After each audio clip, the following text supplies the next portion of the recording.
Hello, welcome to another episode of Somewhere Between a Film and TV podcast. We are your hosts. I am Daniel Barra. And I'm Erwin Trejo. And we're sorry that we're getting this to you late, but... I'm not sorry.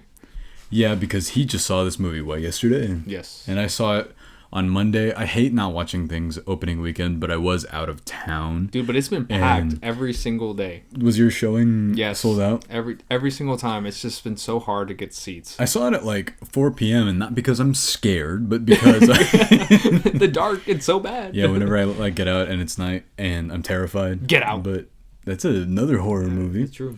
It's more like a thriller. I had that conversation about this movie that it again? was the whole thriller horror thing. Right, that's gonna happen. Crime horror thriller. That's gonna happen with literally every single horror movie though. If it doesn't have that many jump scares and it's a horror movie, don't you think people are gonna be like, it's more of a thriller?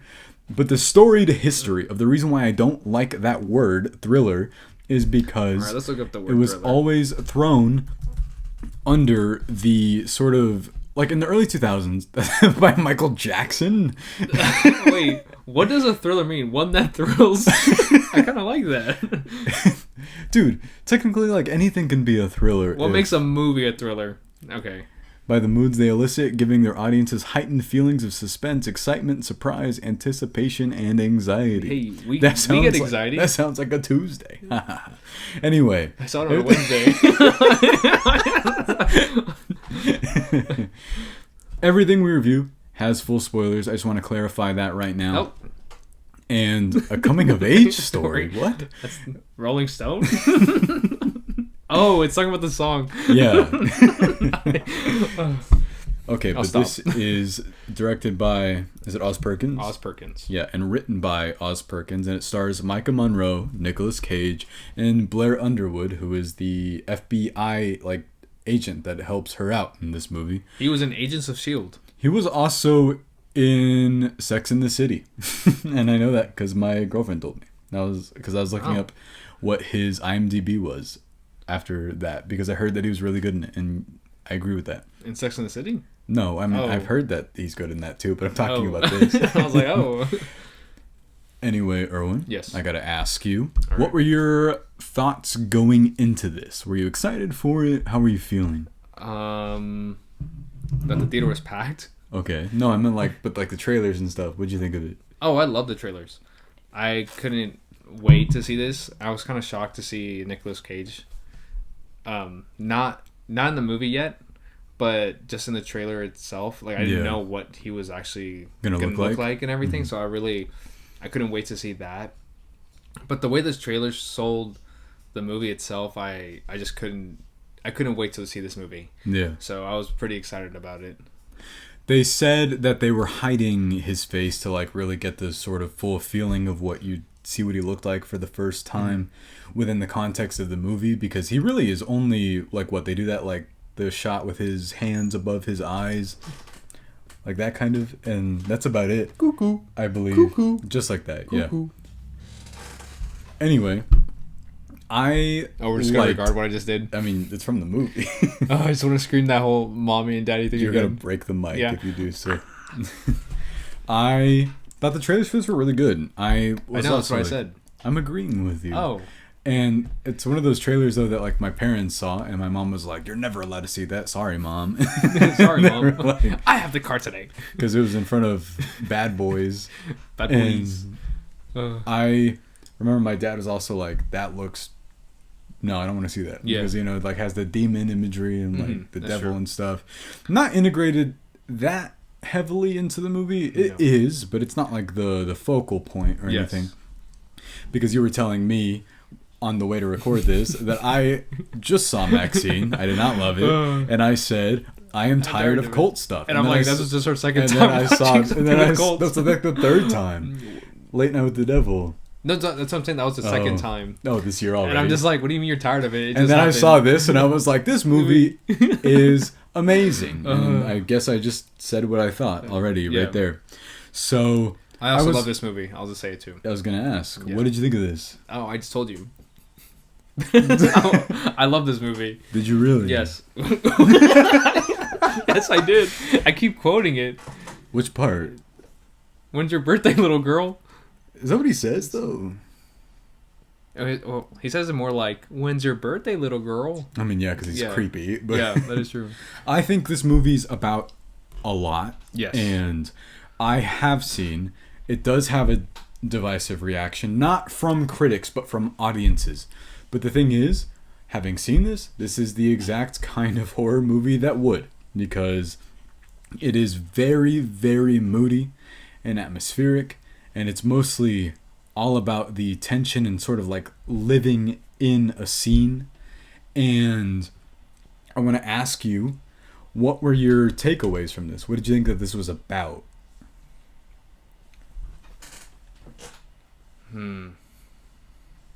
Like, did you get any kind of like direct theme out of it, or did you feel like it was about something in particular?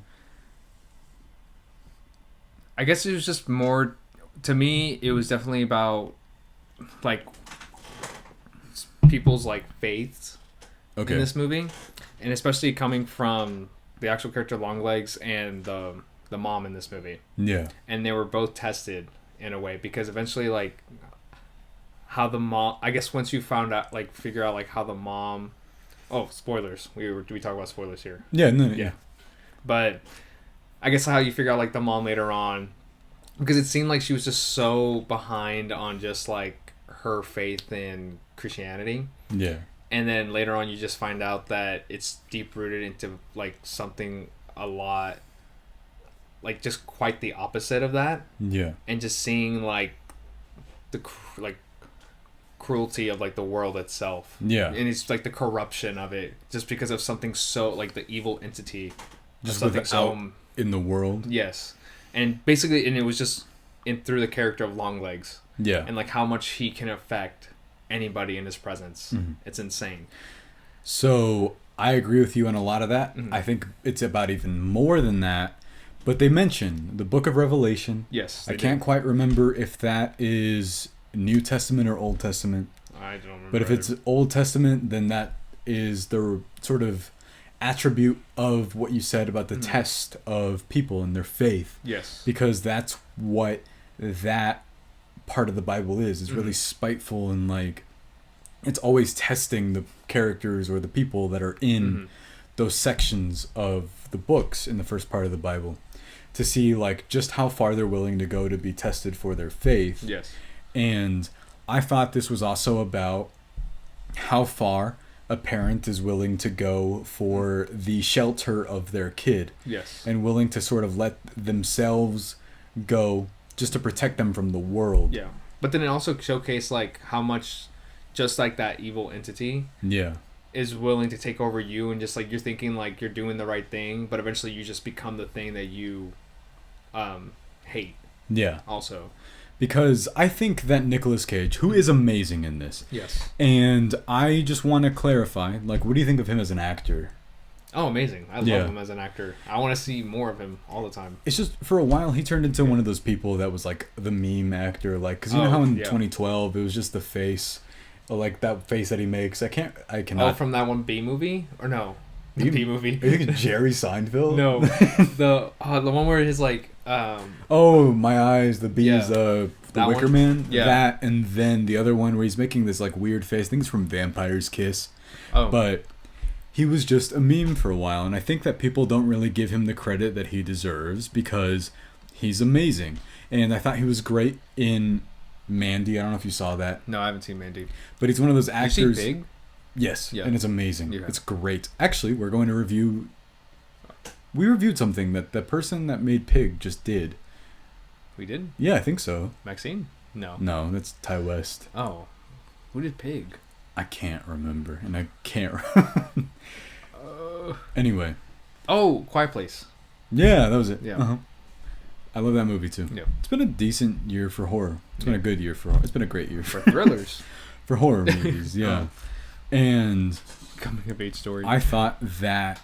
I like serial killer stories a lot. Yes. Did this remind you of Silence of the Lambs? Dude, it reminded me of so many, like Seven. Yeah, I thought I got big Seven. Yeah, Seven, Silence of the Lambs.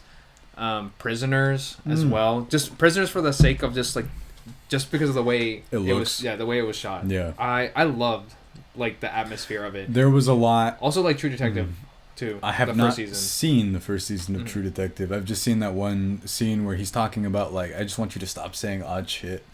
That's, like, the only part of that I've seen. Oh, have you not seen it either? No. Then what? Then why does it remind you of it? If you I've seen one episode. Okay. I've seen one episode. And it looks similar? Yeah. Okay. Well, my bad. It's like, oh, it's like Sopranos. You're like, oh, you've seen Sopranos? You're like, yeah, like I've seen like one episode. Dude, if I was like, The Godfather reminds me of Goodfellas, you're like, have you seen either of those? I'm like, no. I've seen both of those. just so you know. But no, I've seen Goodfellas. You haven't seen The Godfather? No. Isn't it in your wall in here somewhere? Right here. Oh, well, they can't see it, but okay. I can see it. It's iconic, apparently. I would not know. I would not know yet. Once I get like 9 hours it's free 3 time. hours long. For each one, though. I was like, do you gotta pee a lot? Or well, yeah.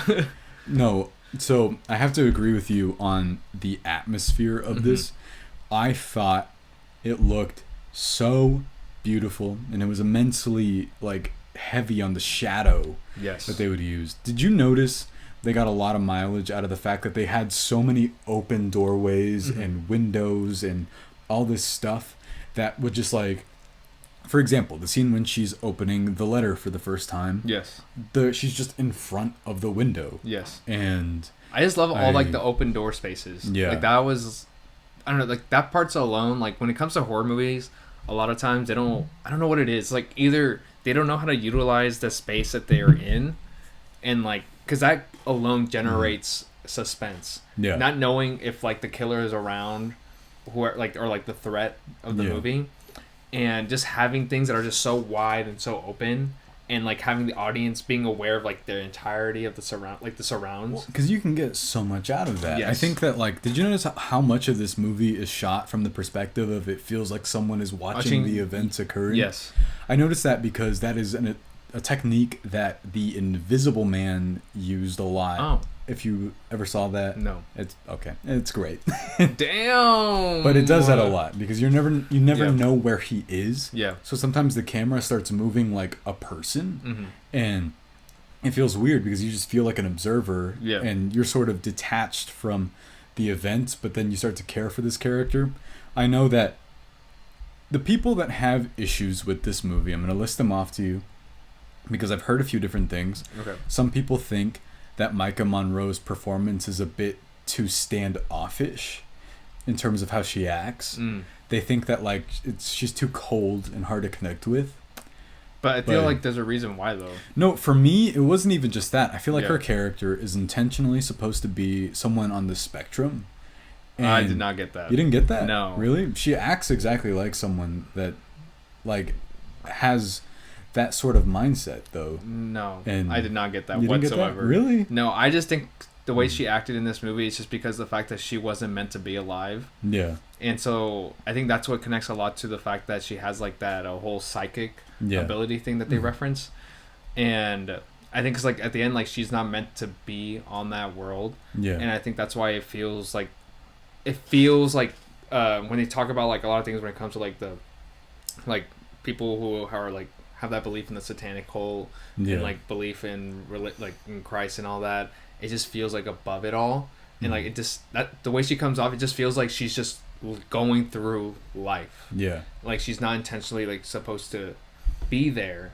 And so that's why I feel like her performance, the way that like she portrayed it, it's just like I don't know, it's just like it just feels like off world. Yeah, well, she's like literally in her own world in this. Yes. And one of the cool things is like the psychic ability thing that she has, which admittedly is, people say it's dropped, but it's not dropped. They like directly show what happens, that it was only given to her because of the connection through the doll. Yes. That whenever she gets, the dolls get shot, the black sort of smoke leaves not just her, because you can see it like behind her head, but also the doll as well. Yes. And some people thought that it was just dropped after that. But the thing was, I think that the whole point of the doll, because it stems into the other thing, is I know a couple people that said that the issue that they had with the third act of this movie is that they feel like it sort of steers off into a different direction and gets too supernatural, and that the doll plot point doesn't really add up to much. But for me, I think the whole point of the I think doll, it was supernatural, like, right from the beginning. I think so too. Just because, like, remember, like, a lot of images too, where whenever it would just show the doll and, like, they would explain, like, the other stories, like the other murders that would happen, and, like, you blatantly, like, it happens just for like a split second or like a second where it's just like you see like these eyes, like cat eyes, like demon eyes and everything. The snake and then all of that imagery that's, like, that comes from. Yes, and so, like, that's where I'm like, I think it was already shown in the very beginning, and not just at the very end. And I think the other thing about that is, for me, the doll is supposed to symbolize this idea of something kind of innocuous and innocent, where it's just sort of supposed to be something that is so nothing to, like, outside people, that whenever it's like, oh, this is from the church, it's supposed to be this idea of letting something in that you think is innocent, but is really something good, but there to harm you. Yes. Yeah. Because I think there's a point that the reason why he preys on only little girls within the context of this story, because I think that's supposed to be the symbol for like pure innocence. Because you know what it meant whenever he was trying to, like, I don't know if it was just because he wants to have a pattern of some sort, but why, like, it was targeting people, like, their birthdays off, like, by like 6 days, right? And it's just like, I don't know if it's just because it's like just because it was through the Bible. It was the devil, like the satanic, the number. Yeah, because it was like the triangle. 666. Yeah. Okay. That was the only thing I was kind of confused on, is I didn't know how many victims he had. Yeah. Because I didn't know the pattern of, like, if he only did it 3 times or if he did it more than that, because he said that a girl was missing. Yes. And, oh, speaking of, did you guess the twist in this, or did you...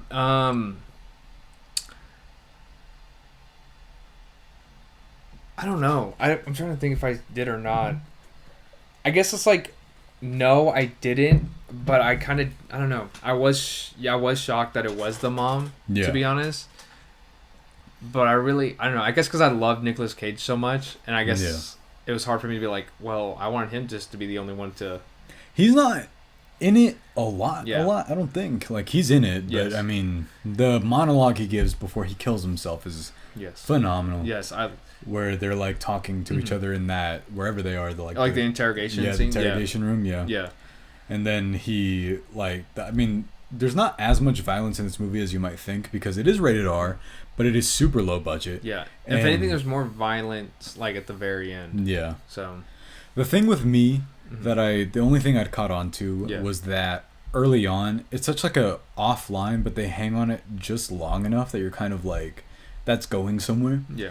I mean, from the very beginning, one of the first lines Nicolas Cage's character has is, when's your birthday? Yeah. And then everything just tied in with birthdays. Yeah. And then later on, that girl that's like the daughter of the detective is like, will we come to my birthday party? And then, it's also her birthday. Yeah. They never mention it again. So I was like, that, I feel... Yeah. I figured that too. I was like, okay, well, it's going to somehow connect. It's like, why would you just mention that so casually? The other thing, I guess I heard that, like, people had a flaw with it. I'm like, look, I got to be honest. Maybe she does not have any friends. Was whenever they were like, it's really convenient for the plot that she has nobody at that birthday party. And I was like, I feel like it's just supposed to be, like, for me, this world felt so isolated from everything. Yeah. Maybe it's because it was independent, so they didn't have that many actors, or maybe it was intentional in that. Maybe it wasn't. Well, because, like, you never know. Because, like, what if, like, her mom showing up at the house with the doll, and, like, how that doll, just the presence of its doll. Yeah, maybe, like, situations too. And that's where it's like, you have to, I don't know, it's like your imagination comes along too. Yeah.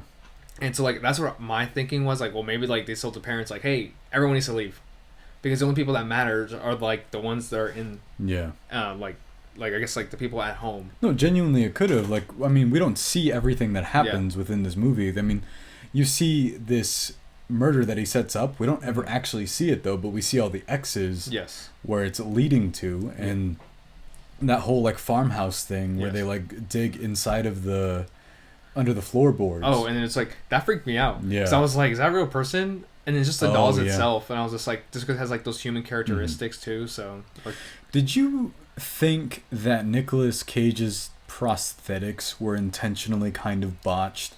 Like, did you feel like I was reading something about from the director himself that he said he was like, well, he's kind of this pathetic loser, is what he said, that he's trying to make himself look perfect for Satan, the person that he like preaches. Yeah, I thought he was trying to look like a doll as much as he can. Okay. So that's sort of where I was headed with that. Okay. Was that I thought his idea of perfection was that he is a doll. Yeah. And I don't know if you noticed, but in the final act of this, I don't know if you've ever heard of the whole like tale of Daddy Longlegs. No. And I've been trying to like find more about it, but it's like not that long, and I thought it was like a short story, but it's more of a book. Oh. But it is about this man who, and maybe this is like a far reach, maybe they're just related in name alone. Yes. But it's about this man who sends this girl a bunch of money to it's like a orphanage or something. Okay. But the important part that I was taking away from that was that he sent her a bunch of letters to her, and I was like trying to figure out if this was supposed to be some sort of twisted version on that, or his version of the letters is the zodiac stuff, basically, that he was like trying to piece together. But I don't know if you got any kind of like folk tale vibe out of it. Not really. No. Maybe just because I don't know much about the story of like Daddy Longlegs. Yeah.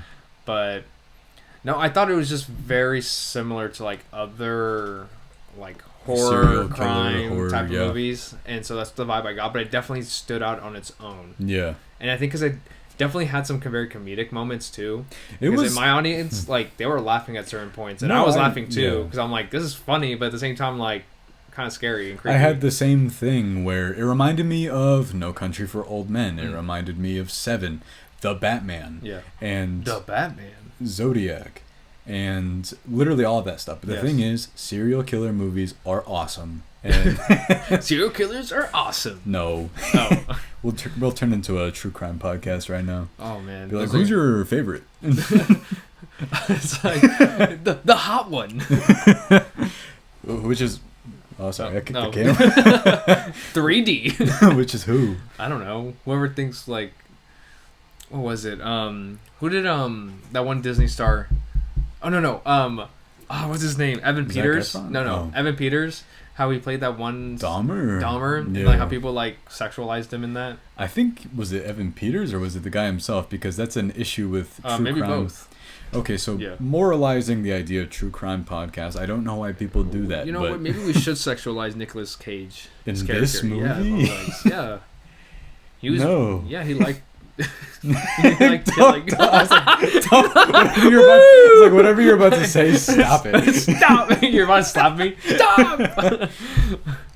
I really thought that the atmosphere of this movie was phenomenal, though. Like I thought that it really kind of basked in the darkness of everything. What did you think about the changing the aspect ratio? Thank you for asking me that, because I love visual storytelling, and I love the fact that you can always tell, like whenever you communicate that something is happening by it just happening, and you sort of piece it together in your brain. Like this is such a random comparison, but Better Call Saul does that. Whenever it is black and white, you know that it's in the future, which is interesting because usually it's backwards. But it's in the past. So I love Better Call Saul. I do so too. much. That is like best show ever. One of the best shows ever. Oh yeah, okay. I don't know. I have to look at everything. There's a lot of TV. There's a lot of TV. But no, I wonder if like, do you know anybody that did not like this movie? I don't know if I haven't heard anybody say that they dislike it. If anything, they probably like it, but there's like certain parts where like, oh, I didn't expect that, or I didn't like how like certain things went. This is so in the wheelhouse of independent horror that I was sort of surprised that it was being marketed the way that it was. So if you're going to go into this and watch it, don't go into it thinking that this is the scariest movie ever made. But that's the scariest movie of the decade. The thing is, what we're about to say, I know this is the only aspect of this movie we disagree on. Did you find this scary? No. Okay. Did you find it creepy then? I did find it creepy, But I don't know. It's just I think it's because it didn't really utilize like I don't. To me, like I don't really like jump scares. Yeah. Not because it's like That's not what makes something scary. yeah, but I did find it creepy. But I think just because probably the fact that to me that Longlegs himself wasn't showcased a lot, which is great because don't get me wrong, because the moment he did show up, I'm like, oh, like you feel his presence. It's more about like the weight of somebody appearing Yes. than it is anything else. Yeah. And it's just the fact that I think that it utilized or it kept showing a lot of things that already happened, and you didn't really see the acts of it a lot. Yeah.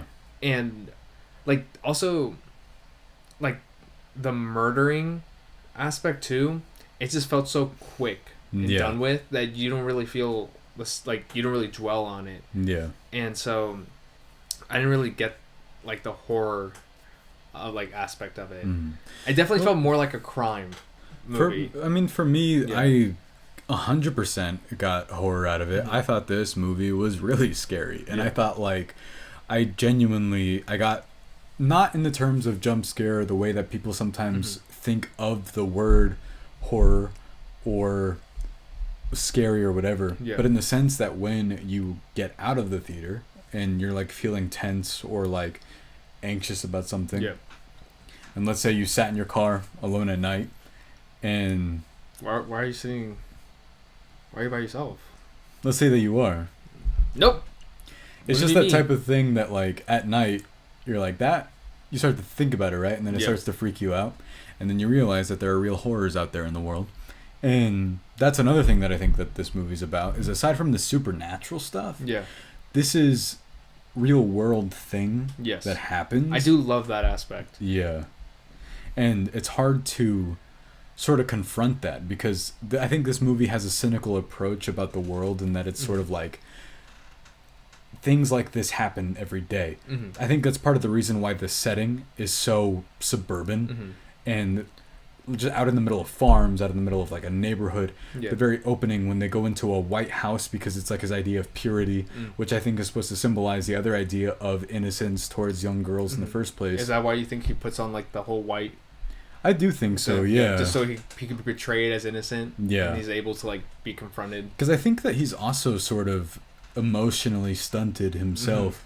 I've heard people say... He can be on the spectrum. That I think so too, yeah. But I've heard people say that they think that Nicolas Cage just looks like Nicolas Cage in that, and I was like, I don't see him I in don't this see movie. Him. No, yeah. He definitely went somewhere else to be like Longlegs. Yeah. So I would love to see. I don't know. It's like I would love to see more of him, even though he dies pretty quickly. Like when he's, but I think it's that that meme that's like time at the club, impact at the club. Have you seen that? No. Oh, it's this like it's a meme that says that, and that's sort of like what his character is. He's not in it like a ton, but you're going to remember every sort of second he's on there. Yes, that is true. It is sort of a performance, though, where you're like, it's too over the top. I guess I understand. I didn't feel that way. I think he definitely portrayed it in a way where it showcased how powerful, how powerful his belief was. Yeah. Towards Satan himself, and like utilizing like black magic, as they would say. Yeah. But I think for me, the one thing that kind of lowered it was the fact that knowing that he had an accomplice. Oh. And his mom. Or not his mom, her mom. Her mom, yeah. Yeah, Lee Harkin's mom. And that it just fell off because it's like, oh, well, now it's like I'm supposed to be scared of her. Yeah. You're going, like, it's just more like, oh, okay. And I think at the end, it's just like, it was just hard for me to, like, grasp her as the idea of her, like, caring but not caring, too. Yeah. Because, of course, she wants to protect her daughter. And that's the main intention from it all. You do notice at the beginning that her mom is so detached, and you're sort of like, I think it's a very good mislead though. I think it's because like it was also. I'm sorry for interrupting, but like I just remember. Oh, okay, my bad. But it's just I remember like because they just casually talk about it where it's like or like they mention it where she somehow persuade him, like change, and I'm like I wonder what she said for me to be like.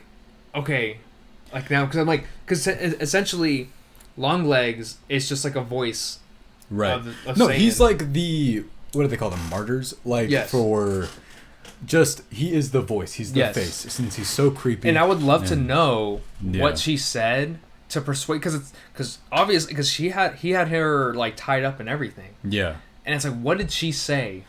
This is the type of movie though that leaves so much of it up to your imagination. Yes. And sometimes people do have an issue with that, but independent horror does get away with that a lot. Like, they do. I think that Neon specializes in that. A24's horror movies also specialize in that. I don't know if you remember It Comes at Night when that came out. That pissed everybody off. The one that's like, yeah. I forgot about where that. Where nothing is explained. Yeah. And then this movie like started making me think of that movie, which is a movie I've not thought about in like a long time. I gotta watch that again. I remember thinking it was really good. I remember liking it a lot, but I just don't remember. But that was another victim of marketing. Oh. Because so many horror movies don't benefit from the hyperbole that they get. It's awesome that they chose to get this movie. Like, I think it broke a record for the most viewed like independent horror movie on opening weekend or something like that. I believe it. Like, because not even just the weekend itself. Yeah. Like this past week, especially like during like nighttime showtime, like just showtimes, like it's just packed. No, dude, I was out of town, so I didn't get to see it opening weekend. But I saw it that direct Monday. It was still sold out. It was like 4:20 p.m. and it was still. Yeah, I it's insane, but.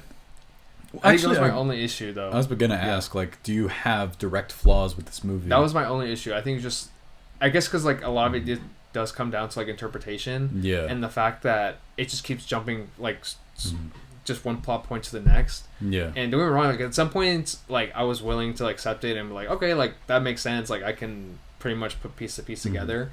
But I think it was just that aspect, knowing that it was the mom, and you're like, okay. Yeah. Like, but I want to know. Like intentionally, I would love to know, because it's just like she's so like, have you been doing your prayers every night? Yeah. Like, and it's just so like it seemed like she cared so much in like her belief in Christianity.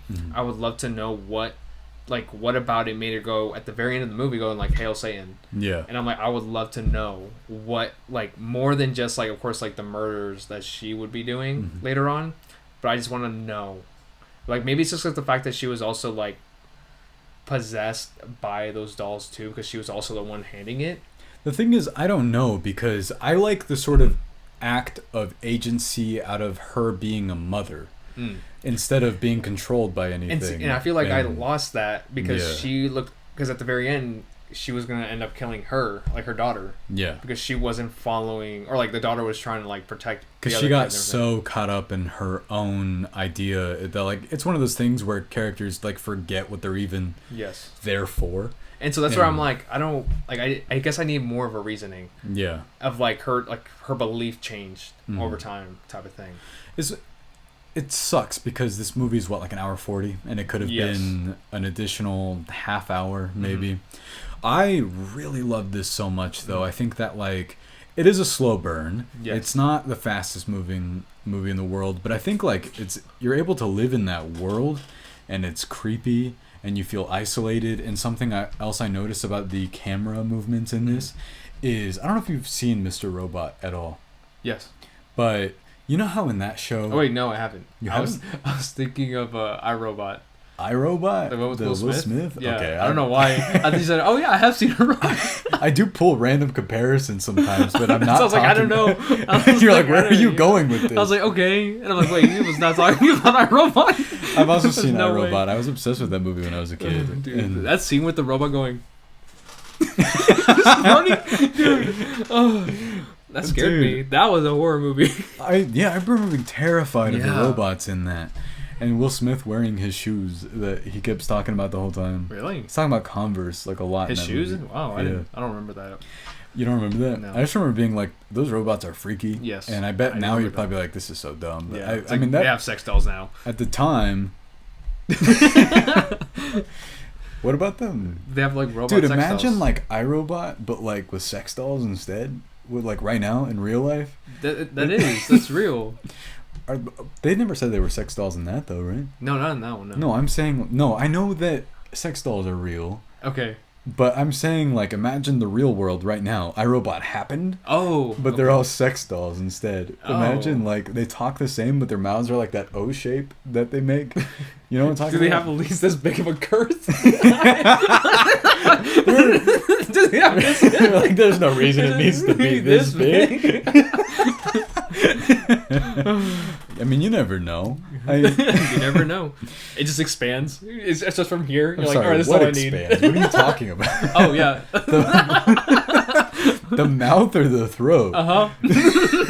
Okay, Yes. so everything. Okay. Do they have teeth? I don't know anything about sex dolls. I don't know. Tell me, you're an expert. Oh, I'm an expert now? Yeah. I don't know. I actually don't know. Go into the back of Spencer's and be like, I'm going to buy this as a joke for my friend. They and sell then, sex dolls there. I don't know. Yeah, clearly, it But sounds then- like you're the expert. but then you you know make- where they buy. You know where to buy them. But then you make me like, not me, but like, No, I make you. Yes. no, you make everybody feel awkward because then you bought your friend a sex toy for no reason. You're like, why did I do that? Okay. That's a story you told me. Yeah, okay. So is that your only flaw? Yeah, I would say. Okay. Do you have any flaws?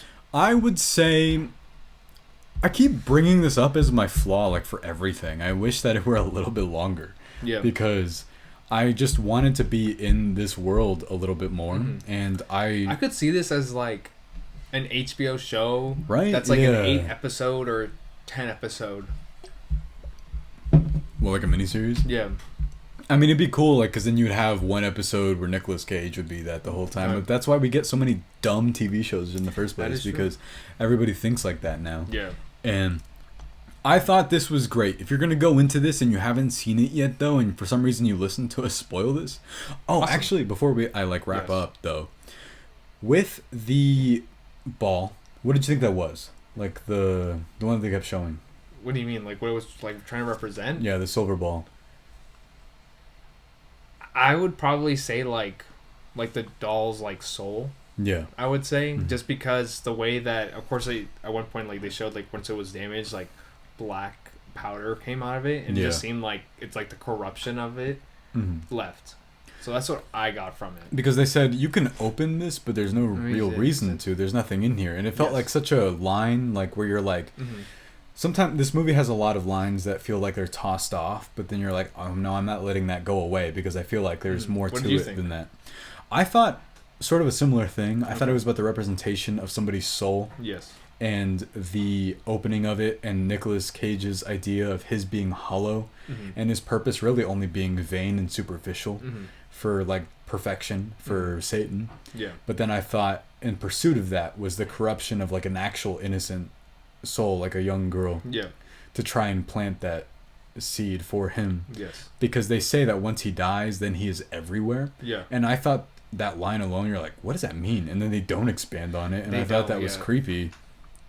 Because this movie really sort Maybe of... it's just like one of those things where you just think about the world itself, because even the mom said like this world is cruel, Yeah. and it's just like she said that. Of course, like once you later on, like you find out like she was an accomplice, but I feel like Yeah. that line alone too also helps with Nicolas Cage's line of like I'm everywhere, even if you kill me, Mhm. and it's just him saying like just at the world itself, it's so bad sometimes. They repeat it and it feels nihilistic, Mhm. and it feels like the whole point of Seven Yes. was that it's so bleak and dark, and the very end, Morgan Freeman has some line where he's like, I like to think that...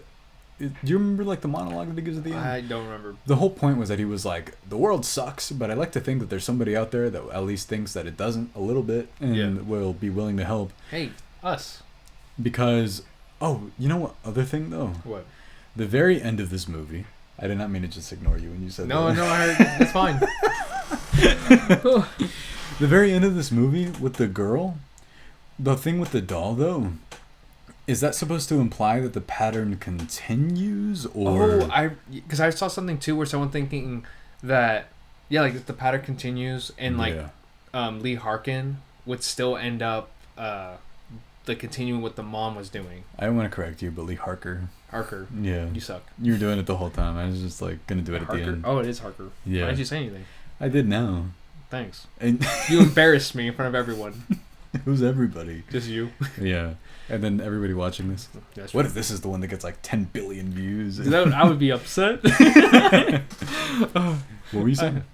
What was it? Oh, that Yeah, I read something where it's like it's up to the audience to think, well, because like the fact that she didn't kill the because I was thinking, I was like, well, there's probably like 6 bullets in that gun. No, yeah. And she used like 3 or 4, and so whenever she started shooting at the doll and nothing was coming out, I was thinking, I was like, what is this? Like, is this supposed to mean like just because that doll itself is so possessed that maybe something it jammed out of like some sort of supernatural? I was thinking like I was thinking of like Lee Harker. Yeah.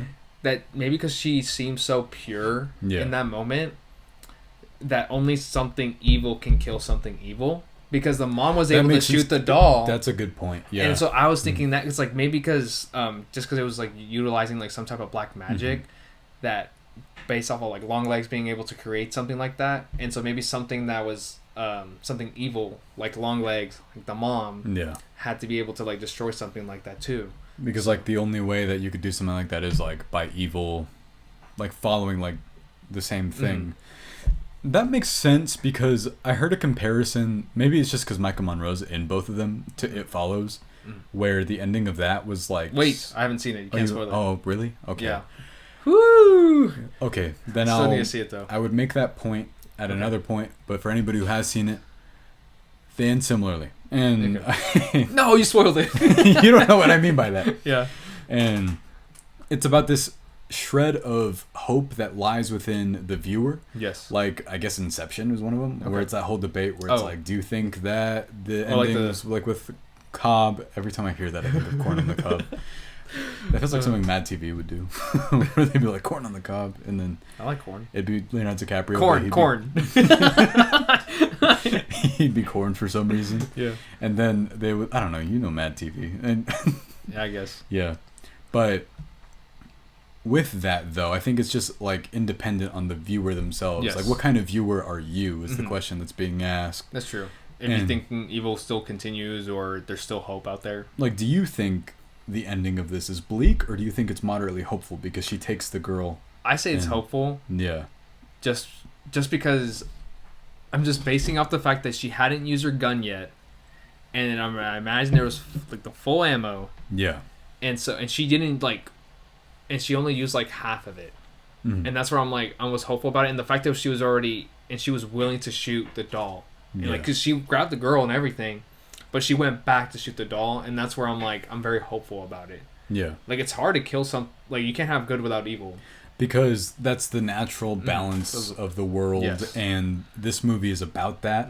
I think that's what makes it folk tale-esque, and what I was telling you about, if we were to try and make the comparison to the short story, if it's not just a name alone, is that, like, because the way that they tell the story about, like, from the perspective of her mom, felt so out of a children's book, but like kind of a fucked version of it.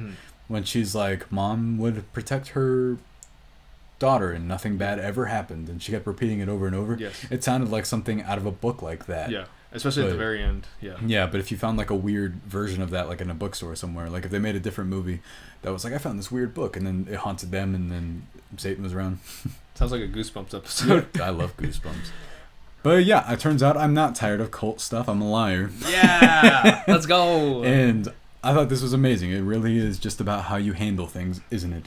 And how you execute things. Also, the cinematography of this, one more thing about it, the darkness of it represents that of the world that it's in, I thought. And wait, what do you mean? Like, I think that the world that they're living in is shown through the way everything's lit. Because all the characters are shrouded by darkness the entire time. There's multiple scenes of Micah Monroe with nothing behind her. It's all black. And there's nothing behind her. Because you think that like Nicolas Cage will pop out at any point. I think it's really clever that he never does. And the one time that you see him before he like full on appearance outside of the opening is whenever he like walks right by her, like in the early part of it. In her house. But I loved this movie so much. I think it's one of the best movies of the year. I really think it's incredible. Dang. One of the best movies of the year? Oh. I loved it. Yeah. What's your score? 4.5. Okay. I'm also giving it 4.5 out of 5. Oh, hey, nice. Very cool. Nice. Nice. Yeah. Anyway, everyone, thank you so much for listening and watching. If you could, what are they going to do? Like, comment, and subscribe. Please do. Because we're so different. We also noticed we're getting more and more subscribers, so thank you guys so much. And we do appreciate your comments a lot. We're going to get to them, we promise. And reply. We love you. Whoa, what? Yeah. Uh-huh. Yeah. Say it. I don't know them.